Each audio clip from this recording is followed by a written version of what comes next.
Fucking Rhyme Records Entertainment, West Coast Productions.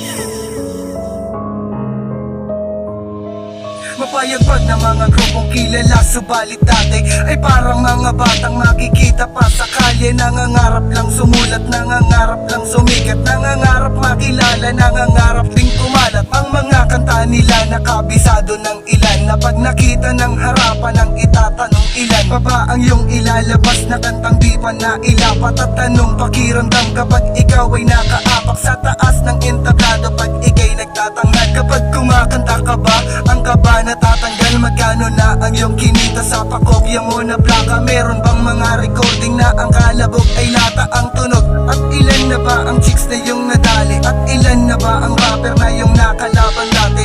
Ito'y mga tanong na lagi kong naririnig, na di ko maintindihan, na parang ating daigdig. Ang pagiging malikhain ang siyang pinaghuhugutan ng talentong tinatawag na dapat lang pag-usayan. Na angkop sa mga uri kung saan tayo binabagay, tulad ng mga makata na makatahabang buhay. Ang pagiging malikhain ang siyang pinaghuhugutan ng talentong tinatawag na dapat lang pag-usayan. Na angkop sa mga uri kung saan tayo binabagay, tulad ng mga makata na makatahabang buhay. Di lahat ng mga rapper masasabi mong sikat, at di lahat ng mga rapper matatawag mong angat. Hindi lahat ng mga rapper ay mapera at mayaman. Di lahat ng mga rapper sa Pinas ay puro yabang. May mahangin, may tahimik, may maangas, may maingay. Ngunit ayos lang to dahil sa kasama ko sa buhay ng mga makatang meron din maipagyayabang. Kagaya ng pagsusulat, pagugol sa kaisipan ng mga kaalaman sa salita na malalalim, parang pera sa bulsa.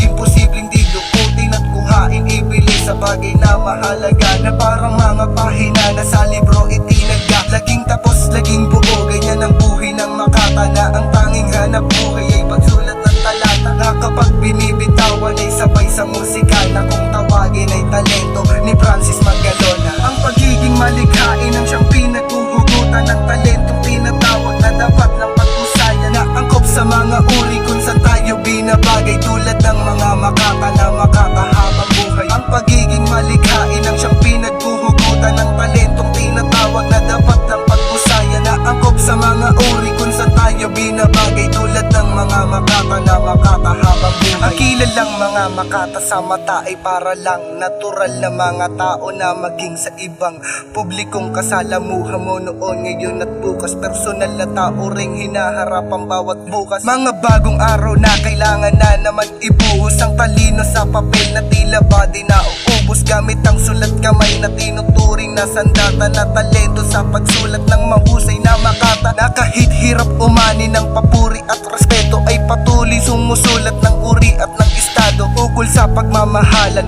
sa bayan o sa buhay, na para bang bahaghari na sadyang napakakulay. Kahit ang lahat ng yon nakakamit sa pagsisikap, na kasama ang Diyos inaabot mo ang pangarap, na tinuring kasangga pag sa daan ay may balakid na haharang sa ating buhay, minsay nandyan sa paligid. Ang pagiging malikhain ang siyang pinaghuhugutan ng talentong tinatawag na dapat lang pag-usayan. Na angkop sa mga uri kung saan tayo binabagay, tulad ng mga makata na makatahabang buhay. Ang pagiging malikhain ang siyang pinaghuhugutan ng talentong tinatawag na dapat lang pag-usayan. Na angkop sa mga uri kung saan tayo binabagay, tulad ng mga makata na makatahabang buhay. Fucking Rhyme Records Entertainment, West Coast Ang Productions. pagiging malikhain ang siyang pinaghuhugutan ng talentong tinatawag na dapat lang pag-usayan. Na angkop sa mga uri kung saan tayo